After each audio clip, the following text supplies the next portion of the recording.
Bendiciones con todos, tema 197, las verdades de la palabra de Dios. Hoy, cuando el hermano peca contra ti. Mateo capítulo 18, versículo del 15 al 18 utilizamos, que dice lo siguiente. Por tanto, si tu hermano peca contra ti, ve y repréndelo estando tú y él solo. Si te oyere, has ganado a tu hermano. Mas si no te oyere, toma aún contigo a uno o a dos, para que en boca de dos o tres testigos conste toda palabra. Si no lo oyere a ellos, dilo a la iglesia, y si no oyere a la iglesia, tenle por gentil y publicano. De cierto os digo que todo lo que atéis en la tierra será atado en el cielo, y todo lo que desatéis en la tierra será desatado en el cielo. Ahora Mateo dejará el tema de los niños y pasará al de las ofensas y perdón. El pasaje nos muestra la forma de cómo la iglesia tiene que tratar el caso de los hermanos que pecan o cometen errores. Estos versículos han sido muy controversiales entre los comentaristas bíblicos, ya que para muchos les parece difícil creer que Jesús haya dicho algunas palabras que aquí se le atribuyen, especialmente los versículos del 16 al 18.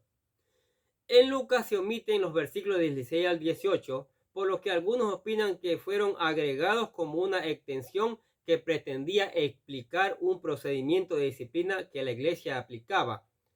De allí que Lucas dice, el 17:3, lo siguiente: mirad por vosotros mismos, si tu hermano pecare contra ti, repréndele, y si se arrepiente, perdónale. Sin embargo, en Mateo se le agrega todo un procedimiento a seguir si en dado caso la persona que se amonesta se rehúsa a arrepentirse. La opinión de que estos versículos fueron insertados posteriormente se sustenta en el hecho de que no aparecen en los textos más antiguos y de mayor confiabilidad que se tienen. También aparece la palabra iglesia, un término que no se usaba mucho en ese tiempo, ya que aún esta no había sido creada, aunque esta no es la primera vez que aparece en Mateo. Ya anteriormente apareció en el Evangelio de Mateo capítulo 6, versículo 17. También otros basan este argumento en el hecho de que se utiliza el término publicano con un tono algo despectivo, y Jesús nunca lo utilizó de esta forma, ya que siempre mostró misericordia hacia estos grupos de pecadores. Sea como sea, lo cierto es que ahora este pasaje es la palabra de Dios, ya sea que Jesús les haya pronunciado, Mateo las haya agregado o la iglesia vio bien introducirla posteriormente. Al final, el Espíritu Santo ha permitido que estos versículos estén allí, y hoy es escritura inspirada que nos enseña mucho. Reprendiendo al hermano que ofende. Si tratamos de hallarle una conexión a estos versículos con los que se ha venido hablando en este capítulo anteriormente, Jesús exhorta a no ser piedra de tropiezo y ponía el ejemplo de la oveja perdida para mostrarnos que todas las personas son importantes para Dios y exhortarnos a conducirlas a la salvación, que es a través de la fe. Ahora, continuando con el tema de ir y buscar a la oveja perdida, el Señor nos dice: por tanto, si tu hermano peca contra ti, ve y repréndele estando tú y él solos, y si te oyere, has ganado a tu hermano.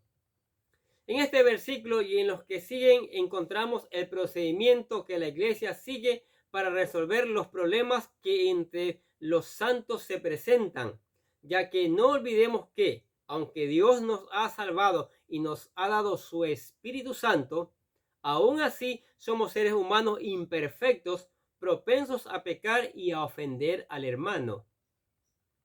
Debemos observar que la reprensión está dirigida a un hermano, es decir, a un cristiano y no a un impío, y posee una continuidad con la parábola de la oveja perdida, de ir y buscar al hermano que se ha descarriado.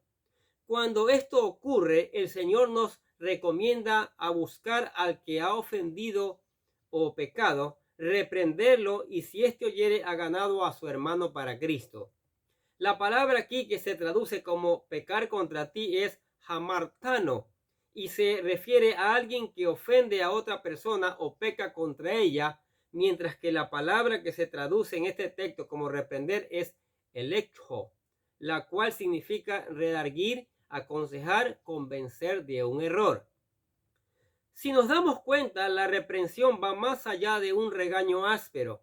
Más bien es un consejo sabio que hace ver los errores de la otra persona ha provocado en el ofensor un sentimiento de culpa que le lleva al arrepentimiento.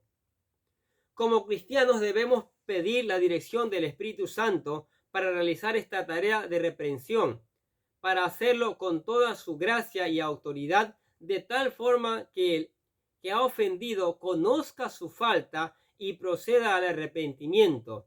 Pero si aún así éste se niega a reconocer su error, Mateo nos muestra el proceso a seguir cuando el hermano que ofende no se arrepiente. El primer paso con el hermano que ofende o peca es reprenderlo en privado, pero si éste no oyere, debe tomarse a uno o dos testigos para reprenderlo nuevamente con el fin de que éste reconozca sus faltas y se arrepienta.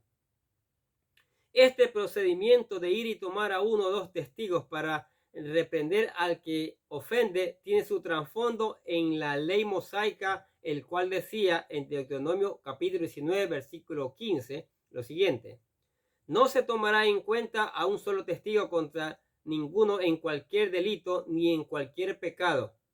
En relación con cualquier ofensa cometida, solo por el testimonio de 2 o 3 testigos se mantendrá la acusación.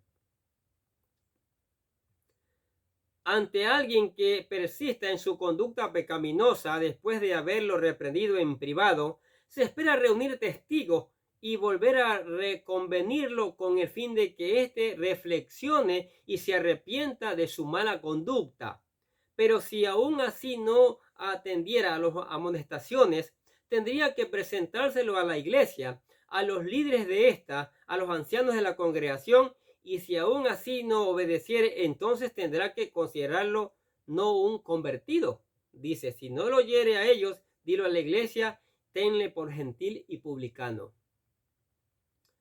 Los problemas difíciles que la congregación no pueda resolver tienen que ser llevados ante el grupo de ancianos o pastores encargados de la iglesia, donde se evaluará el caso a la luz de los testigos y se escucharán ambas partes con el fin de resolver tal situación. En tiempos de la ley se procedía a llevar el acusado delante de los jueces y ancianos con el fin de solucionar este problema. Escuche Deuteronomio capítulo 19, versículo del 16 al 20. Cuando se levantare testigo falso contra alguno para testificar contra él, entonces los dos litigantes se presentarán delante de Jehová y delante de los sacerdotes y de los jueces que hubieren en aquellos días. Y los jueces inquirirán bien, y si aquel testigo resultare falso y hubiera acusado falsamente a su hermano, entonces haréis a él como él pensó hacer a su hermano, y quitaréis el mal de en medio de ti. Y los que quedaren oirán y temerán, y no volverán a hacer más una maldad semejante en medio de ti.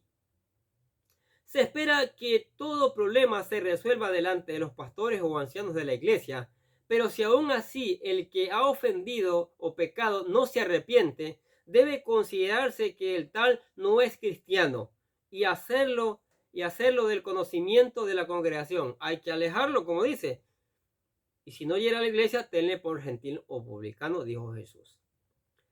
El fin de declararlo como un no convertido es para evitar que otros creyentes tropiecen al ver su mal testimonio y que el evangelio sea desestimado ante los ojos del mundo por considerar la mala conducta de este supuesto cristiano. Por segunda vez aparecen las palabras de atar y desatar. ¿Qué dice? De cierto os digo que todo lo que atéis en la tierra será atado en el cielo, y todo lo que desatéis en la tierra será desatado en el cielo. Los términos atar y desatar eran de uso rabínicos y se usaban como sinónimos de permitir y no permitir.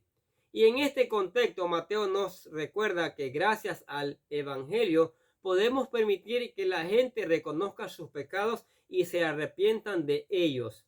Pero también, si no los compartimos, no les permitimos la posibilidad de arrepentirnos, que se arrepientan. Si lo aplicamos a este pasaje, el hecho de ofender este procedimiento para amonestar al hermano que ha pecado u ofendido puede permitirle arrepentirse y volverse de su mal camino, como también el que no escuche y persista en su error no se le permite salvarse. En tal caso debe considerarse un impío. Así todo lo que se declare en la iglesia será declarado en el reino de los cielos y a los ojos de Dios. Finalmente, todo este procedimiento que Mateo nos ha detallado debe ser seguido por la iglesia con el fin de amonestar y corregir a los cristianos que se encuentran en pecados. Este consiste en ir y amonestar a solas al hermano que ha pecado. Luego, si no escucha, hacerlo con uno o dos testigos, y si no escucha, hacerlo delante de la iglesia, delante de los pastores de la iglesia, y si aún así no se arrepiente, declararlo como uno no convertido delante de toda la congregación, para que su mal testimonio no sirva de tropiezo en la vida de otros creyentes y del mundo en general. ¿Qué les parece estas verdades de la palabra de Dios? ¿Qué les parece? ¿Cómo restaurar al hermano que se ha apartado? ¿Sí? El Señor Jesucristo nos explica en este video. ¿Sí? Oremos. Padre, te damos gracias por tu palabra. Pedimos que el Espíritu Santo la haga germinar en cada oyente. Que tus bendiciones sigan siendo permanentes y abundantes en la vida de aquellos que te buscan de todo corazón, mi Dios. Padre, que a través de esta palabra muchos se conviertan, muchos vengan a ti para gloria y honra tuya y para testimonio del mundo.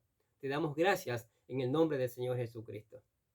Y les deseamos a ustedes que tengan un día de muchas bendiciones.